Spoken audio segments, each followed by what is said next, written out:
As World War II got underway, both the Allies and the Germans were looking for the knockout blow, the new weapon that would decisively defeat the enemy.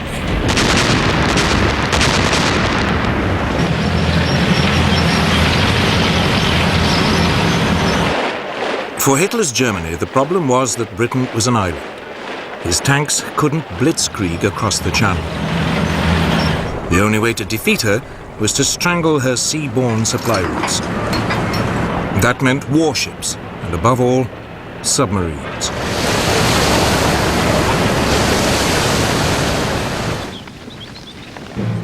For the Western Allies, the problem was attacking Germany when there were no Allied troops in mainland Europe. The solution they adopted was strategic bombing. Aerial bombardment aimed at destroying Germany's infrastructure and pounding its people into submission.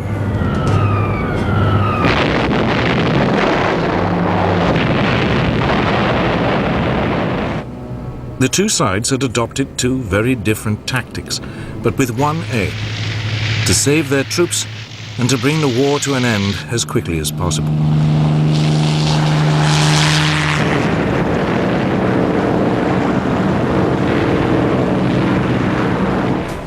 For the British military command, bombing remained the only way of striking directly at Hitler's Germany.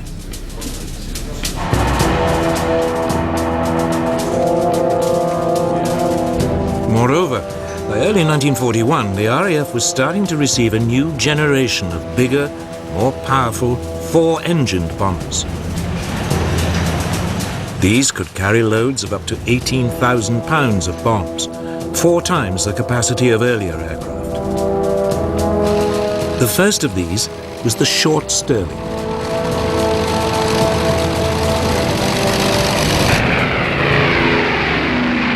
To begin with, the plan was not to hit the German population, but specific infrastructure targets, cutting transport and oil supplies, damaging Germany's ability to wage war.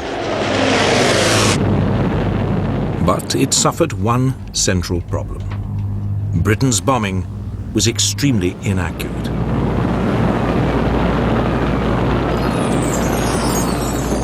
In August 1941, a secret British report showed that over the crucial German Ruhr industrial area, only 10% of British bombers were getting their bombs within 5 miles of their target.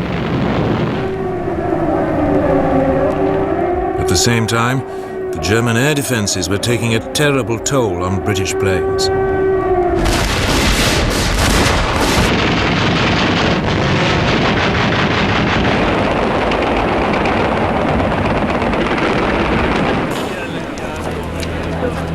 By late 1941, up to 10% of the bombers on any raid were being shot down. A loss rate which couldn't be sustained.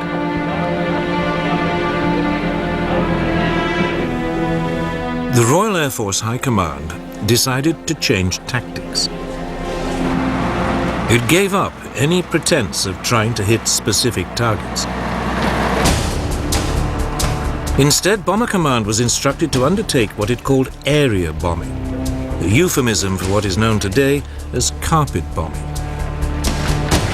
The idea was to deliberately target an entire area of a city, regardless of the civilian population. In the chilling words of the British Air Ministry, it would destroy the morale of the civilian population and, in particular, of industrial workers.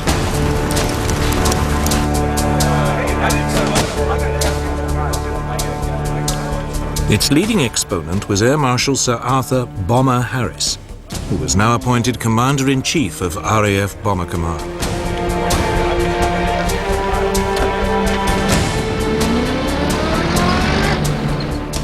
There are a lot of people who say that bombing can never win a war.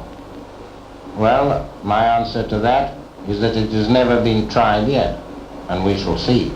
They sowed the wind, and now they are going to reap the whirlwind.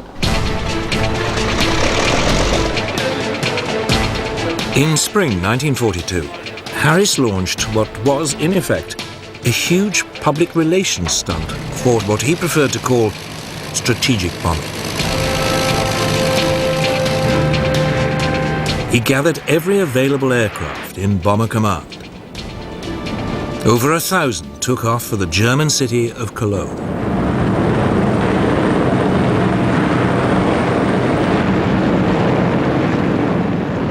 The city's defenses were overwhelmed. 600 acres were destroyed.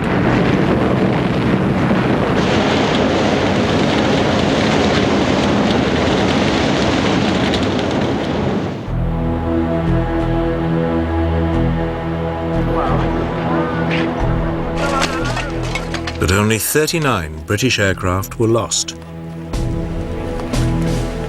Harris had won his point. He now had the full support of the British Prime Minister, Winston Churchill.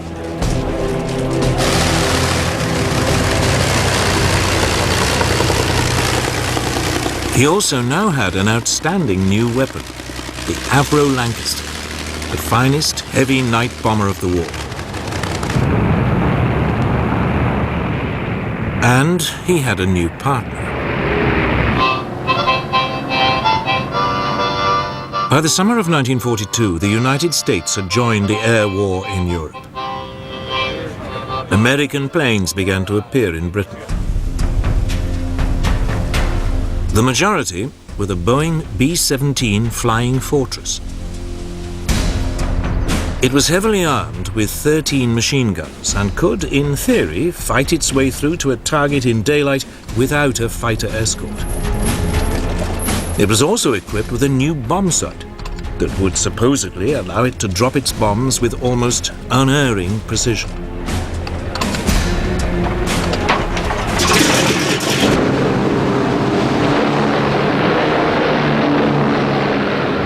These features encouraged the Americans to ignore the lessons of the early British campaign and return to targeted raids on Germany's infrastructure.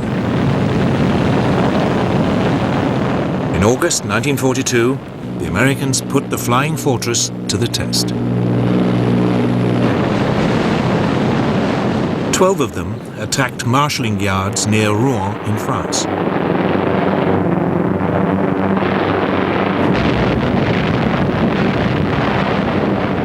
Damage was slight, but the United States lost no aircraft.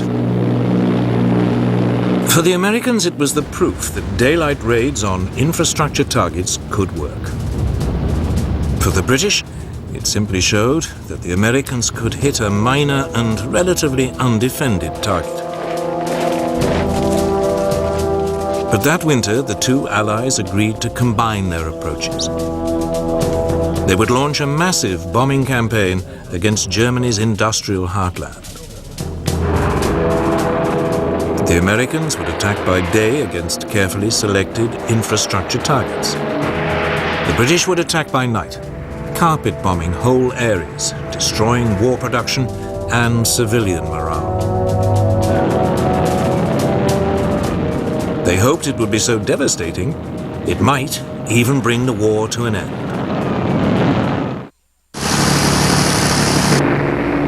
In March 1943, British planes took off for the German industrial city of Essen. High-speed Mosquito light bombers went in first, dropping flares to highlight the targets. Then a force of nearly 450 Lancaster bombers swept over the city, dropping their loads.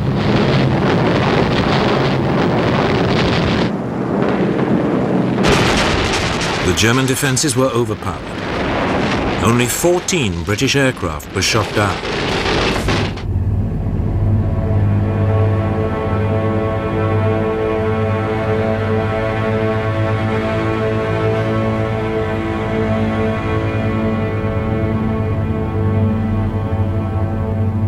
The Essen raid was followed by wave after wave of similar attacks on industrial towns in the Ruhr.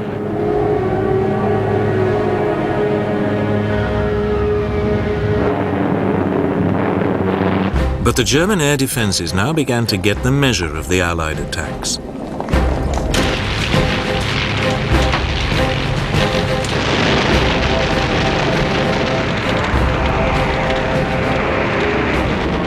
Britain's losses climbed to 1 in 10. Harris was forced reluctantly to call a halt to the attacks.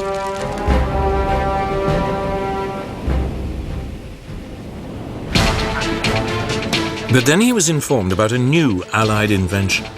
Codenamed Window, it consisted of clouds of aluminium foil strips dropped from an aircraft. As the foil fell, it jammed any radar system. It promised to cripple the German air defenses.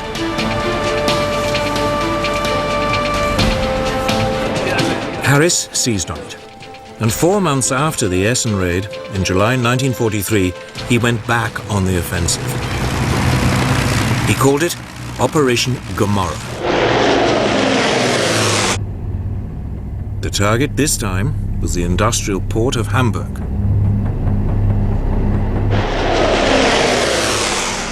Bombers equipped with Window jammed the German radar.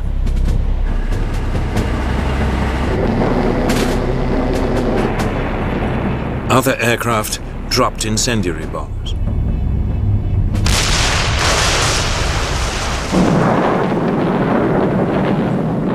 A giant firestorm engulfed the city center.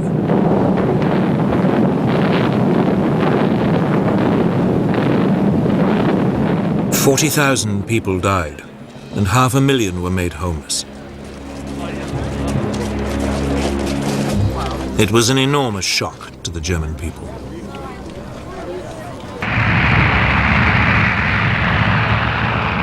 Four months later, in the autumn of 1943, Harris followed Hamburg with a series of attacks on Berlin.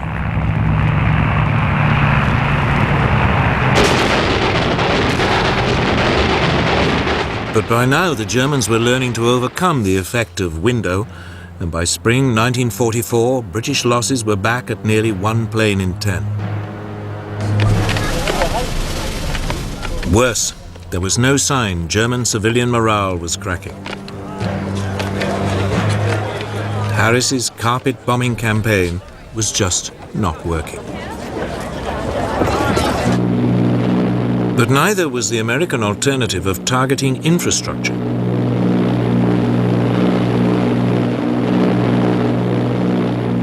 By the spring of 1943, US Army Air Force daylight raids were steadily reaching deeper into Germany. But American losses were climbing. Around 1 in every 15 planes was being shot down.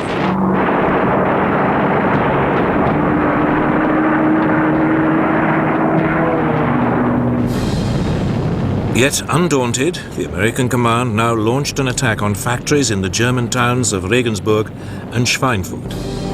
It was hugely ambitious.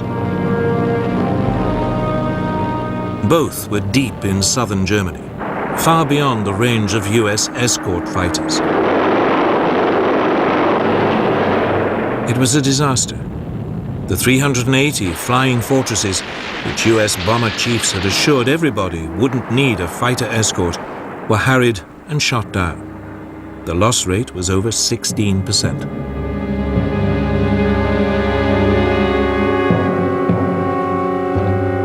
The US was forced to suspend its bombing campaign. The war in the air had reached stalemate, and there was still no sign of it helping to usher in a victory.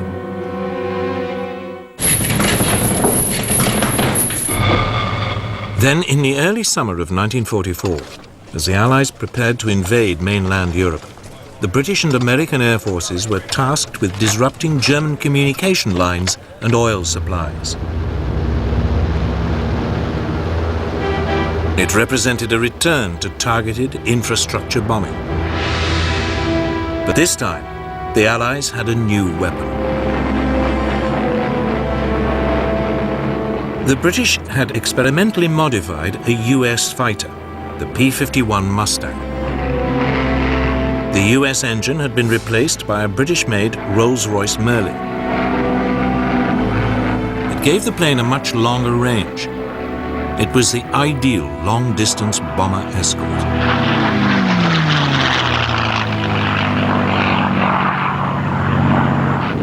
The Allied bombers hit bridges and roads leading to the German front in France with almost surgical precision. Oil supplies to the German military were drastically reduced.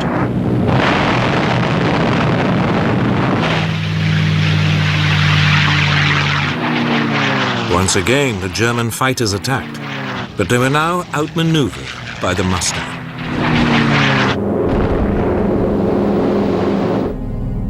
But one man was not impressed. Bomber Harris was still obsessed with the idea that ever more devastating carpet bombing attacks would stop Germany in her tracks once and for all. So it was that in late 1944, Britain returned to carpet bombing. German city after city was hit and devastated.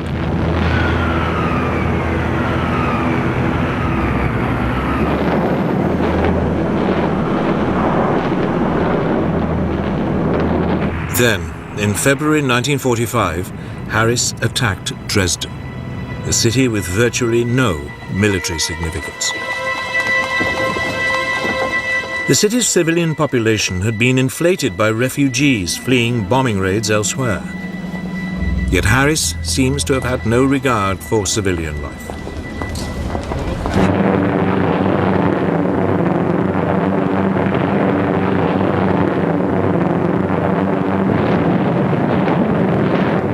The city was flattened.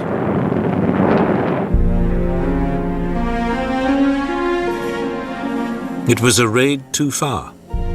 Finally, questions began to be asked about the morality, let alone the efficacy, of carpet bombing. Whatever it had achieved, it had been done at an horrendous cost of civilian and military lives. Critically, it had failed to break German morale, yet 60% of RAF crews had died before they had completed 30 missions. For all the hopes put in it, carpet bombing had not come up with the knockout blow. On Discovery Sunday. I knew this was it. I knew I was going to die. When miracle triumphs over medicine. Everybody was saying their goodbyes, but I just wanted to scream to them, I'm not dead. And defies mortality.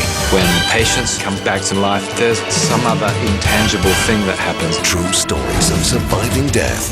Sunday, 21st of November, a Discovery Channel premiere.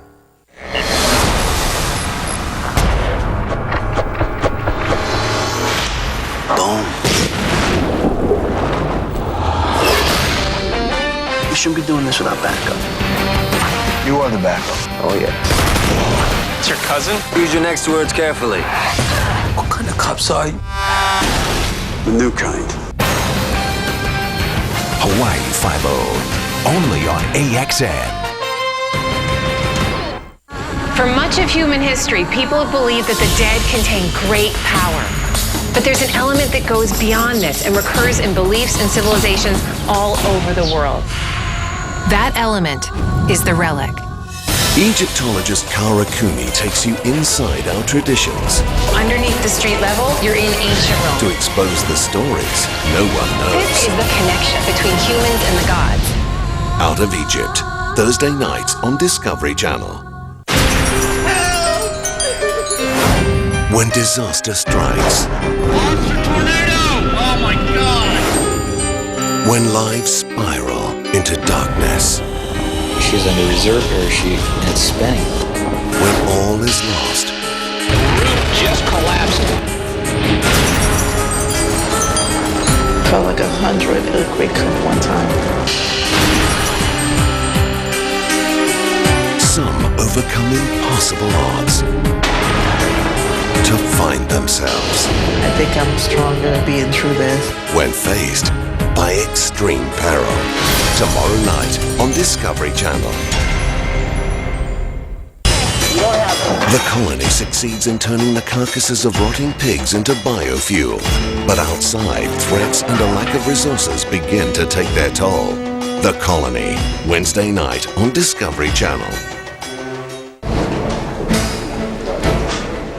The Germans, meanwhile, had put their faith in an altogether different technology to give them the knockout blow they needed to win the war.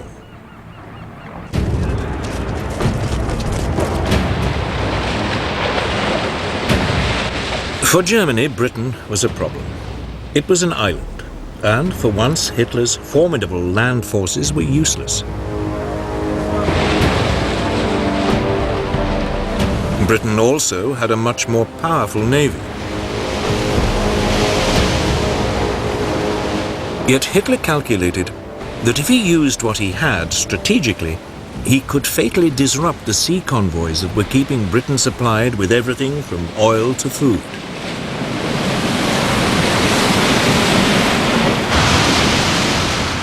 In the first 18 months of the war, German raiders sank more than 130 British merchant vessels.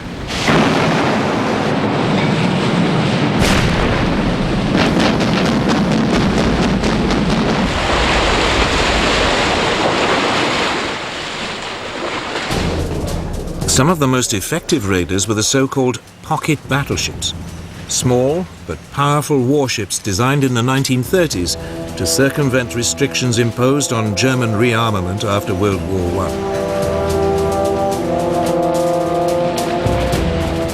One, the Graf Spee, became particularly notorious.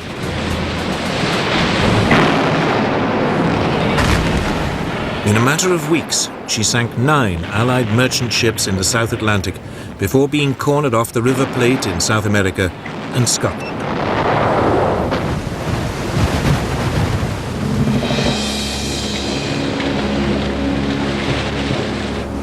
But the raids were taking a serious toll. If the losses continued to rise, Britain would have real supply problems.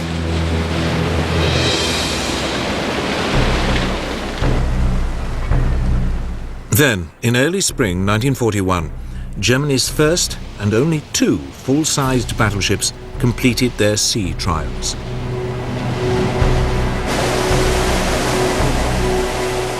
They sent a shiver through the British Navy. Their potential for destruction was enormous.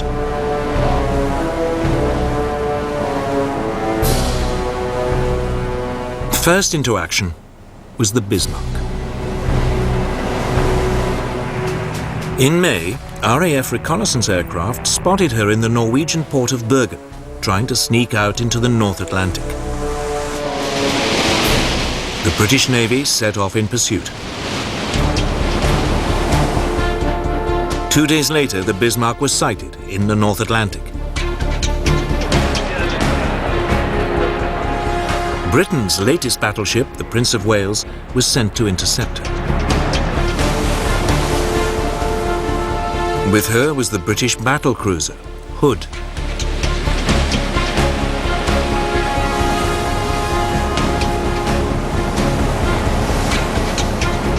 Early on May the 24th, 1941, the 2 forces met.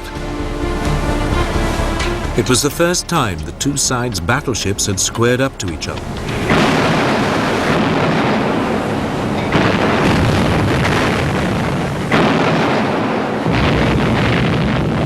Almost immediately, a shell from the Bismarck plunged through the weak deck armor of the Hood. It penetrated one of the aft magazines. There was a huge explosion. Only 3 of the Hood's 1,200 crew survived. The Prince of Wales, now outnumbered, retreated. It was round 1 to the Bismarck. 2 days later, Bismarck was spotted again, this time far to the south, several hundred miles off the coast of France. British Swordfish torpedo bombers swooped in.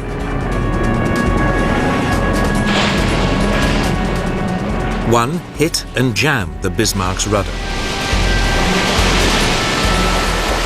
The following morning, 2 British battleships, the Rodney and King George V, caught up with the crippled Bismarck.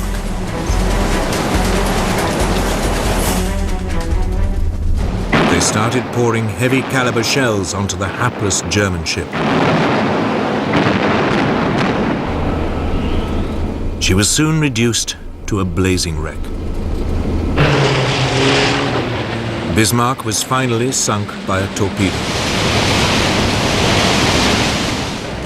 All but 110 of her 2,300 crew perished. The Bismarck had been sunk before she'd had a chance to prove her worth.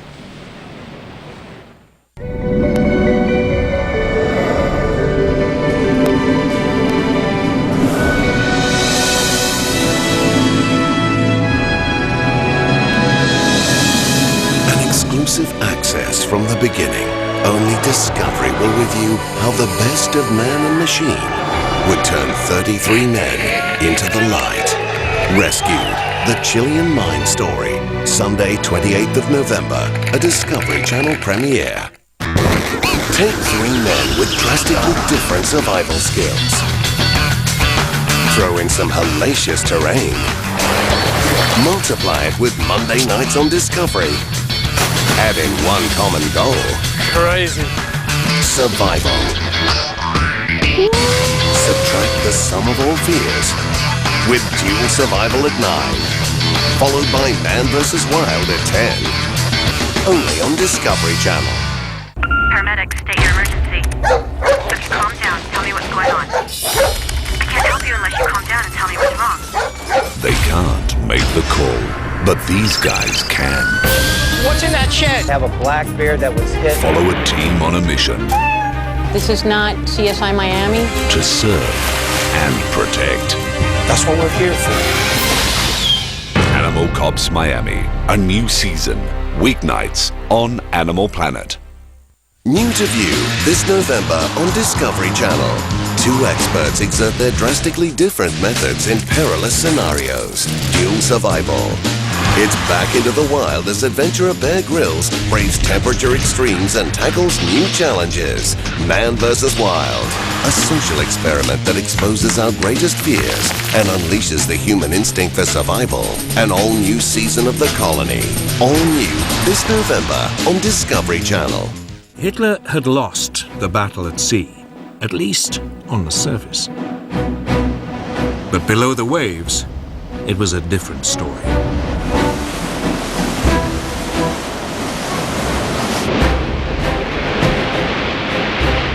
Germany's military planners had long expected that the country's U-boat fleet would play a key role in cutting Britain's supply lines.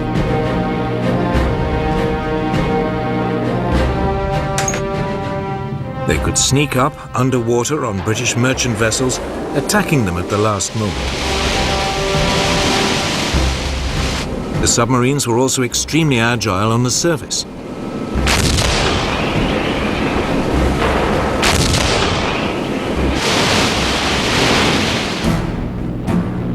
To combat the threat, Britain's merchant fleet was corralled into convoys for protection. But there was a serious shortage of anti-submarine ships to escort them. Many ships sailed without protection. Yet Britain's naval command remained remarkably complacent. They believed they had the weapons and the technology to contain the U-boat threat. It was soon proved wrong.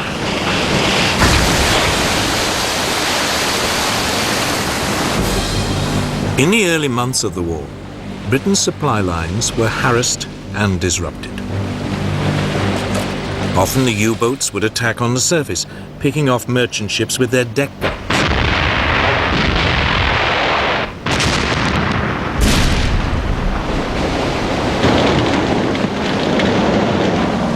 In response, the Royal Navy sent aircraft carriers equipped with submarine hunting aircraft to patrol the sea lanes used by the convoys. But they had only limited effect.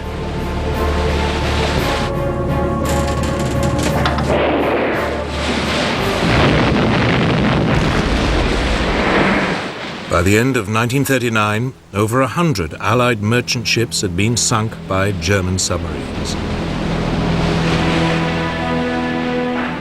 If losses continued at this rate, Britain would face disaster. food, and weapons would all begin to run short.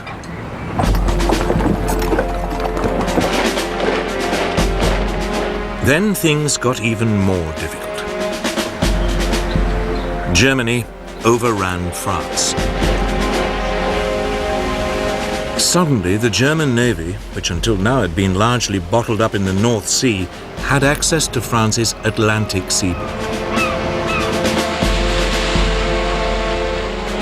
They now had a base to attack Britain's Atlantic convoys. France's Atlantic ports filled with newly built German U-boats, particularly the Type 7C ocean-going vessel. Admiral Karl Dönitz, head of the German U-boat service, now organized his submarines into what he called wolf packs. A group would be lined up across a likely convoy route. As soon as one U-boat spotted a convoy, it called in the rest to attack.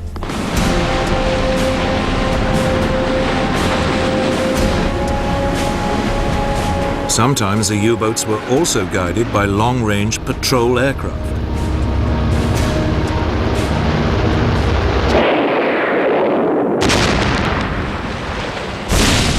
By the end of October 1940, up to 40% of Allied merchant shipping per convoy was being sunk. Britain's supplies were under threat.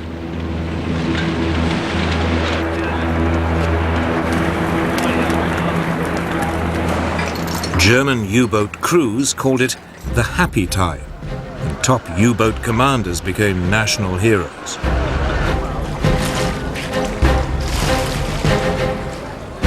Britain was paying dearly for its lack of preparation.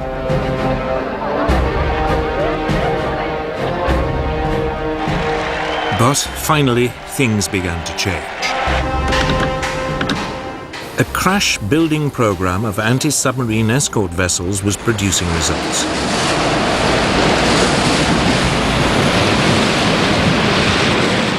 The first corvettes, as they were known, were coming off the slipways.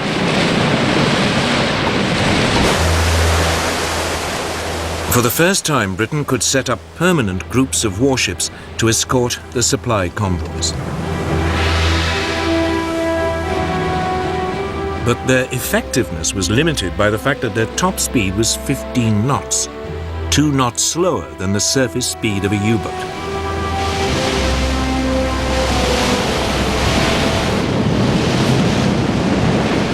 At the same time, the patrol aircraft of Britain's Coastal Command were equipped with depth charges.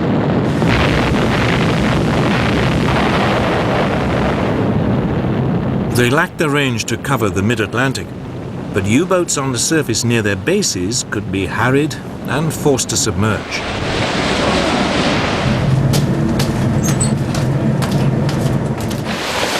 Then, as in the bombing campaigns, it was a series of technological breakthroughs that really came to Britain's help. In early 1940, a new type of radar, known as centimetric radar, was developed. It was smaller than existing systems, and for the first time could be fitted to escort ships and aircraft.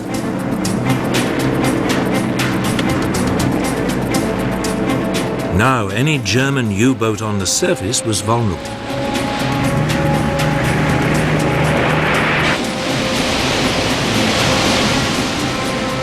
Some months later, there was a second technological breakthrough.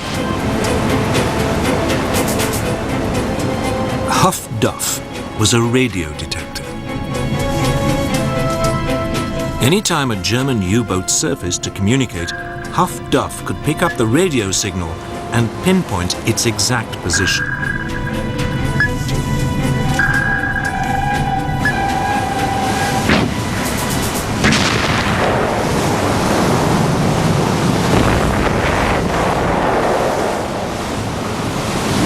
Steadily, during the spring of 1941, Britain began to contain the U-boat threat. Merchant shipping losses fell by more than half.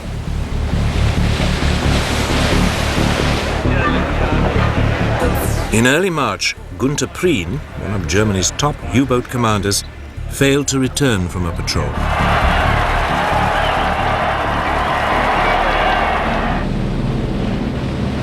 Shortly afterwards, 2 more top German U-boat commanders lost their lives in quick succession.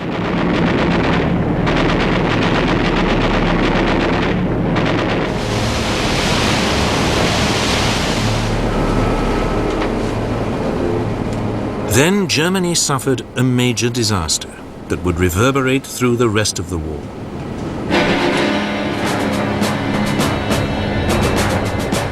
In May 1941, the British destroyer Bulldog forced U-110 to the surface and captured the submarine.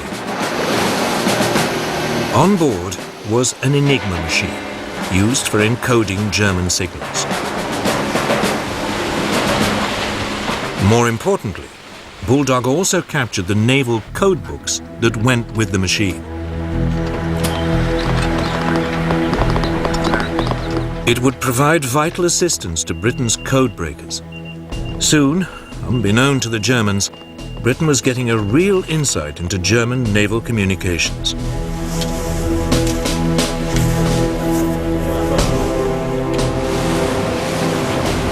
For the Royal Navy, it meant convoys could now be routed away from the U-boat wolfpacks.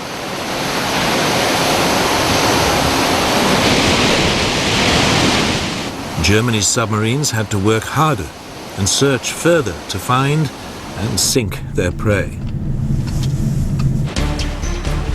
Yet, despite the Allied gains, by the winter of 1941, the German war machine was producing ever greater numbers of U-boats.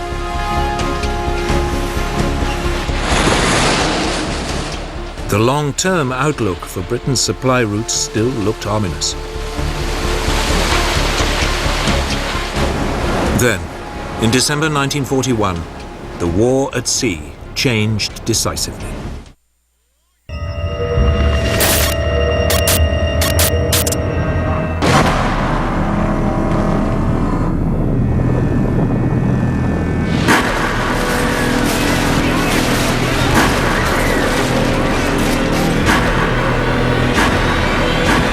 If you think this is science fiction, think again. Bad Universe. A new series premieres Wednesday, 17th of November on Discovery Channel. This is Cody Lundeen, primitive survival expert. His approach, all natural. I pay attention to Mother Nature. I'm trying to think with her, not against her. His footwear, optional. I do it to feel more connected to the planet. I don't want to survive, I want to live. And his worst nightmare is this guy. Why would you even think about coming out here with no shoes on? It's going to piss me off, man. 2 men, 2 styles, 1 challenge. Survive together. Dual Survival. Tonight on Discovery Channel. New to view this November on TLC. Trek across the world's largest country and experience Lonely Planet's best in China. Step into the well-heeled shoes of this fashion specialist and unleash Kell on Earth. Celebrate the food, family and life of Australia's immigrants in My Family Feast. All new this November on TLC. For much of human history, people have believed that the dead contain great power. But there's an element that goes beyond this and recurs in beliefs and civilizations all over the world. That element is the relic. Egyptologist Kara Cooney takes you inside our traditions. Underneath the street level, you're in ancient Rome. To expose the stories no one knows. This is the connection between humans and the gods. Out of Egypt, Thursday nights on Discovery Channel.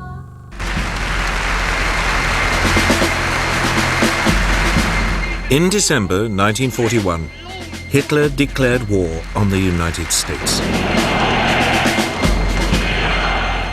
Almost immediately, Admiral Dönitz, head of the German U-boat service, sent submarines to attack U.S. merchant shipping along the American seaboard.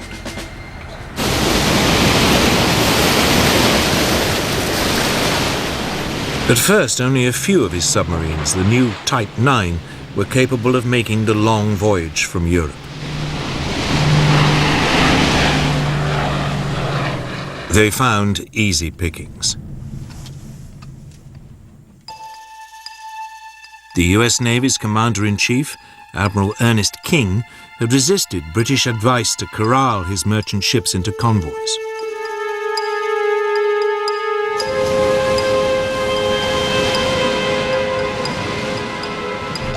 Over a 3-month period, more than 400 US merchant ships were sunk or destroyed.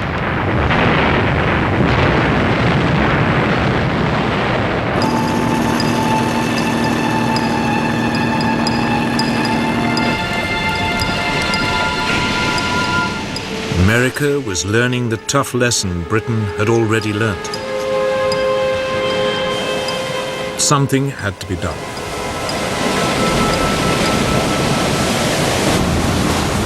King now changed his mind, and by May 1942, the United States had introduced a limited system of convoys.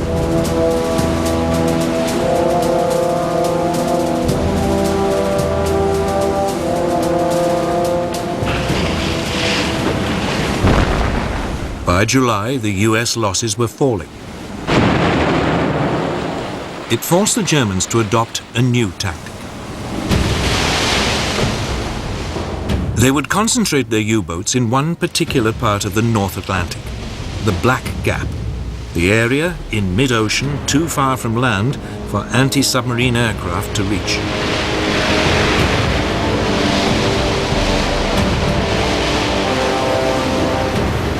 Often a convoy would be hit by more than 15 submarines coming at it in waves.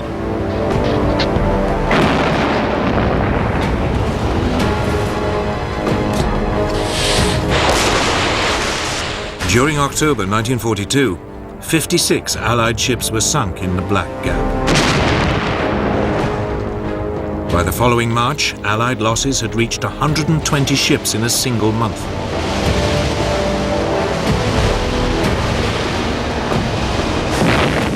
During the same month, the Germans lost only 12 U-boats. Hitler's tactic of disrupting Britain's supply lines so severely the country would collapse seemed a real possibility. It looked as though his U-boats might win him the war.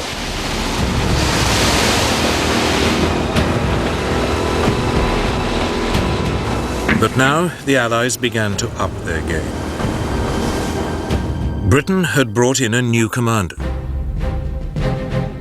Admiral Max Houghton was former head of the Royal Navy's submarine fleet. His first move was to set up permanent groups of destroyers and frigates that would provide additional support to convoys, rushing in as soon as an enemy wolf pack was spotted. Equally importantly, a string of yet more technological developments came on stream. The Hedgehog was an anti-submarine mortar that fired 24 bombs.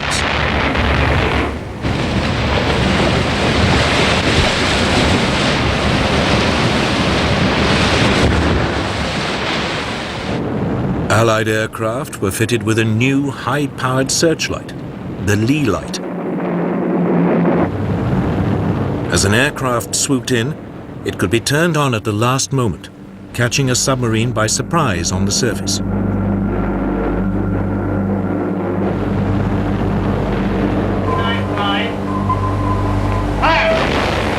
The steady technological advance now began to pay off.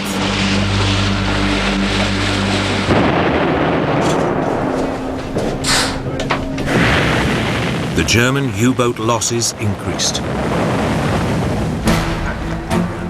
The German commander, Admiral Dönitz, struggled to regain the initiative. In April, he ordered an all-out U-boat attack on convoy ONS-5, a convoy of 43 merchant ships traveling from Liverpool to Canada. It was designed to be a demonstration of German naval force. 40 U-boats descended on the convoy.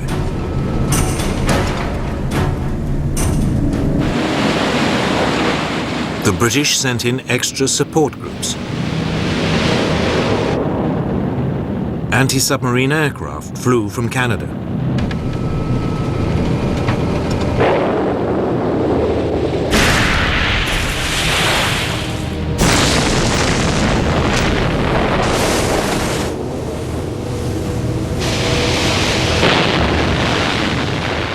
It would take 4 days for the Allies to beat off the German attack. 11 merchant ships were sunk, but the Germans had lost 7 U-boats.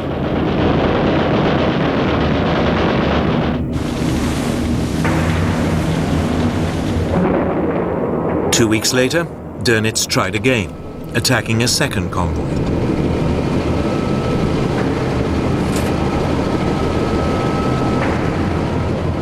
It was a disaster. 5 U-boats were sunk without a single merchant ship being lost.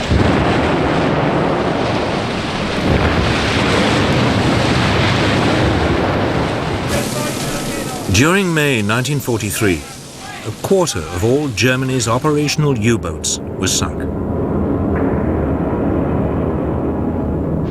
The Germans were finally beginning to lose the U-boat war in the Atlantic.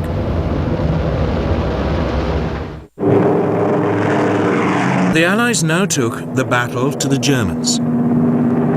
A new long-range version of the US B-24 Liberator bomber was introduced. It could now reach the German U-boats in the Black Gap. Germany's submarine designers tried to respond with innovations of their own. U-boats were fitted with radar detectors and anti-aircraft guns. Some were also fitted with the Dutch-designed Schnorkel, an air inlet that meant that submarines could spend longer underwater, hidden from Allied radar.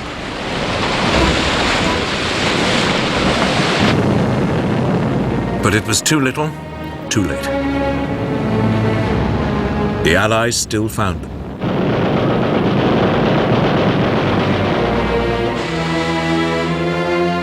Hitler's U-boats were now pinned down in port.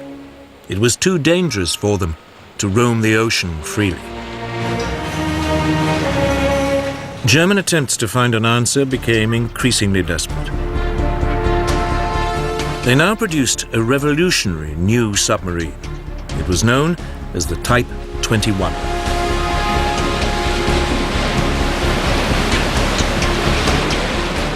It was electric-powered and capable of 17 knots while submerged, over twice the speed of a traditional submarine and fast enough to outrun most surface vessels. But again, it was too late. Only one ever became operational, and it never made contact with the enemy. By the end of 1943, the Allies dominated the Atlantic. It was a turning point in the war. Hitler's U-boat campaign had taken a terrible toll on both sides. The Germans lost nearly 800 submarines. 75% of the U-boat crews perished. On the Allied side, some 32,000 sailors died.